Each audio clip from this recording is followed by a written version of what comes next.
Hello student, welcome to my channel maths school 9। आज हम लोग सीखेंगे बेटा ट्राइग्नोमेट्री बेसिक कॉन्सेप्ट, है ना। तो आप लोग को थोड़ा सा प्रिपेयर होकर के बैठना है कि कैसे अपन को सीखना है ना। तो हम चैप्टर का नाम लेते हैं, ये ट्रिग्नोमेट्री क्लास 9 से भी शुरू हो जाती है। जैसे महाराष्ट्र बोर्ड की बात करें तो क्लास 9 से शुरू हो जाती है ना। और सीबीएसई बोर्ड की बात करें तो क्लास 10 से शुरू हो जाती है, ठीक है। और आपको जब तक मैथ पढ़ना है, बिना ट्रिग्नोमेट्री का यूज़ किए हम कोई भी चैप्टर को कंप्लीट नहीं कर सकते, है ना।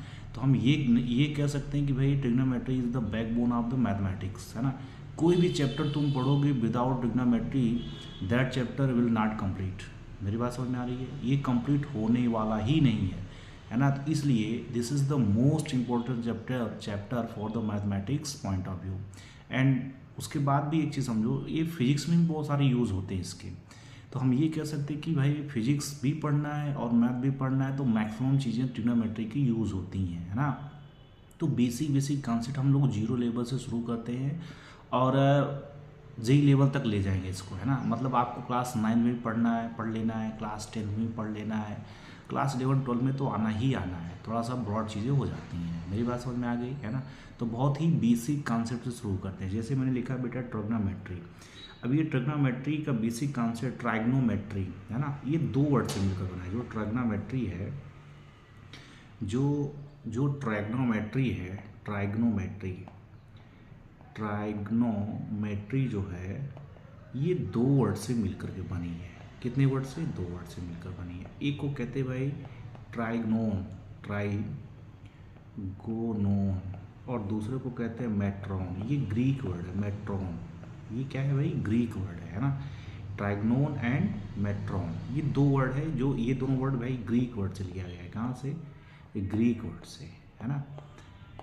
इसका मतलब ट्राइग्नोन का मतलब होता है, इसका मतलब होता है भाई इसका मतलब होता है ट्राइंगल। ट्राइग्नोन का मतलब क्या होता है? ट्राई मतलब तीन से वाला, मतलब सीधा सा लॉजिक ये है। इसका मतलब होता है ट्राइंगल। क्या होता है भाई? ट्राइंगल, है ना। एंड मेट्रोन मीन्स होता है मीजर करना। क्या होता है भाई? मीजर करना, है ना। तो जो ट्रिग्नोमेट्री वर्ड आया हुआ है, तो हम ये कह सकते हैं trigonometry means science of measuring of triangle. क्या क्या कह सकते हैं भाई? साइंस ऑफ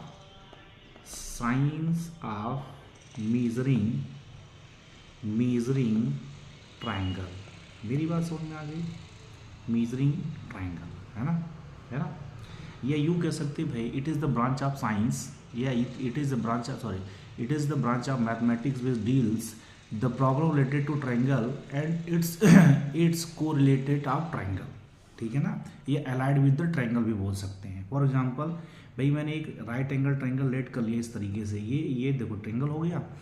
अब भाई इसके साइड्स को भी मेजर करना है अपने को। ये जो साइड्स है, साइड को भी मेजर करना है, और इसका जो एंगल, इसको भी अपने को मेजर करना है। मेरी बात समझ में आ गई, है ना। तो सीधा सा लॉजिक ये है कि ट्रिग्नोमेट्री दो वर्ड से मिलकर बना हुआ है। एक को कहते हैं भाई ट्राइग्नोन और एक को कहते हैं मेट्रॉन। ये दोनों वर्ड ग्रीक वर्ड है। एक का मतलब होता है भाई ट्राइंगल और एक का मतलब होता है मेट्रॉन, का मतलब होता है मीजर। मेरी बात समझ में आ गई। तो हम ये कह सकते हैं कि भाई what is the trigonometry? It is science of measuring triangle. मेरी बात समझ में आ गई, है ना। चलो आगे बढ़ें, ठीक है ना। तो और भी बहुत सारी चीज़ें होती है। तो पहली जो चीज़ शुरू होती है बेटा इसमें, इसको कहते हैं मीजरमेंट ऑफ एंगल। क्या कहते हैं भाई? Measurement of angle. ये पहला चैप्टर शुरू होता है कि एंगल का मेजरमेंट कैसे करें। जैसे फॉर एग्जांपल अगर एंगल की बात करें तो कोई भी अगर एक एंगल क्रिएट कर लोगे इस तरीके से, तो ये देखो एंगल हो गया कि नहीं हो गया। इसको बोलते हैं भाई इनसाइड, क्या बोले सॉरी, इनिशियल साइड। क्या बोलते हैं? Initial side. मेरी बात समझ में आ रही है। और ये वाली जो लाइन है इसको बोलते हैं टर्मिनल साइड। क्या बोलते हैं? टर्मिनल साइड, ठीक है ना। ठीक है ना। चलो अब थोड़ा सा आगे बढ़ते हैं। अच्छा, इसमें एक चीज़ और बेटा समझ में आता है कि ये क्या करता है, ये रोटेशन के ऊपर डिपेंड करता है। जैसे आप कोऑर्डिनेट ज्योमेट्री पढ़ोगे तो कोऑर्डिनेट ज्योमेट्री अपने को पता है भाई, है ना। कोऑर्डिनेट ज्योमेट्री जब पढ़ोगे तो अपने को कोऑर्डिनेट सिखाया जाता है ना। कोऑर्डिनेट मतलब क्या हो गया कि भाई कोई भी एंगल किस तरीके से रोटेट करते हैं, है ना। जैसे मान लो हम ये है तुम्हारा एक्स एक्सिस है और ये तुम्हारा वाई एक्सिस है। इधर मान लेते हैं भाई एक्स डैश एक्सिस और इधर वाई डैश एक्सिस, ठीक है ना।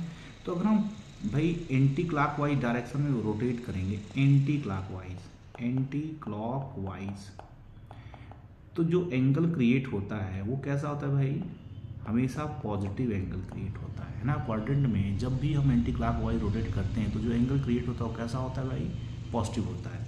और दूसरे केस में भाई मान लो ये एक्स एक्सिस है और ये वाई एक्सिस, हम एंटी क्लॉकवाइज रोटेट करें, क्या एंटी क्लॉकवाइज रोटेट करें, है ना। ये देखो ये एंटी क्लॉकवाइज लिख दिया, एंटी क्लॉकवाइज।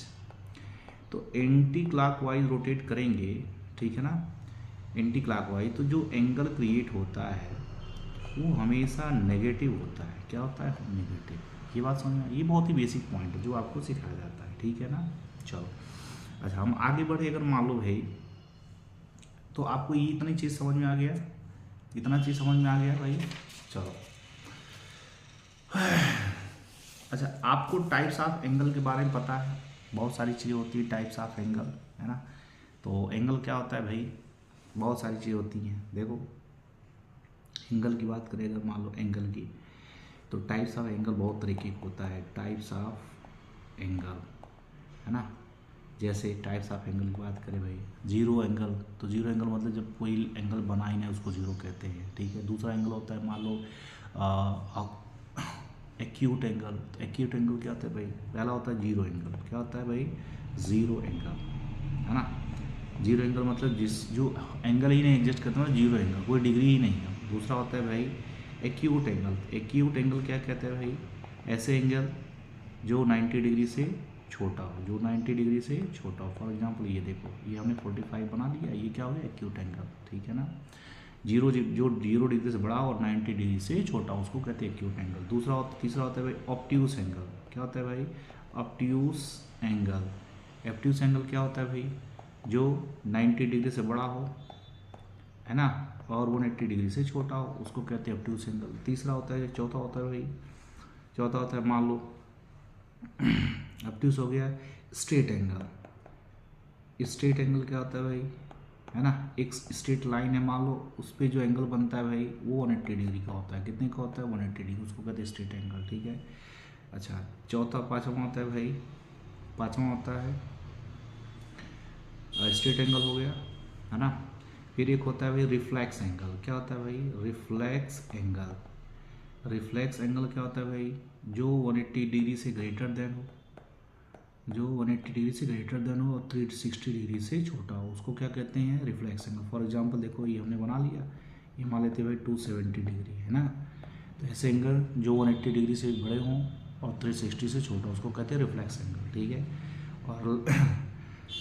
और छठवां होता है भाई कंप्लीट एंगल। क्या होता है भाई, कंप्लीट एंगल। तो कंप्लीट एंगल क्या होता है भाई, जो कंप्लीट एंगल क्या होता है भाई बताओ, कंप्लीट एंगल होता है 360 डिग्री। कितना होता है भाई, 360 डिग्री, ठीक है ना। 360 डिग्री को अपन लोग कहते हैं कंप्लीट एंगल। तो ये बात समझ आ गई, टाइप्स ऑफ एंगल हो गए, ठीक है ना। इसके बाद 2-3 एंगल और होते हैं, जैसे कह सकते हो भाई कॉम्प्लीमेंट्री एंगल। कॉम्प्लीमेंट्री एंगल क्या होता है भाई, है ना, on the basis of side complementary angle. तो कॉम्प्लीमेंट्री कहता है दो एंगल, कॉम्प्लीमेंट्री एंगल वो कहता है भाई कोई एक लाइन है उसको दो पार्ट में ऐसे डिवाइड करो, सॉरी एक स्ट्रेट एंगल है। क्या है भाई, एक स्ट्रेट एंगल है। एक स्ट्रेट एंगल अगर कोई ऐसा है, इस तरीके से है कि उसका भाई सम मिला करके 90 डिग्री, मान लो ये ए और ये बी है, तो A plus B is equal to क्या होना चाहिए, 90 डिग्री, ठीक है ना। इसको कहते हैं भाई कंप्लीट एंगल, है ना, या कॉम्प्लीमेंट्री एंगल, ठीक है ना, कॉम्प्लीमेंट्री एंगल। दूसरा होता है भाई सप्लीमेंट्री एंगल। सप्लीमेंट्री एंगल, है ना, एंगल। ये क्या होता है भाई, ये स्ट्रेट एंगल बनता है, ये क्या होता है, दो एंगल जिसका समीशन क्या हो 180 डिग्री हो, तो A plus B is equal to 180 degree, है ना। बात समझ में आ रही कि नहीं आ रही है, इसको कहते हैं कॉम्प्लीमेंट्री एंगल, ठीक है ना। तो ये सब बेसिक चीज़ें हैं जो अपने को पता होना चाहिए। बात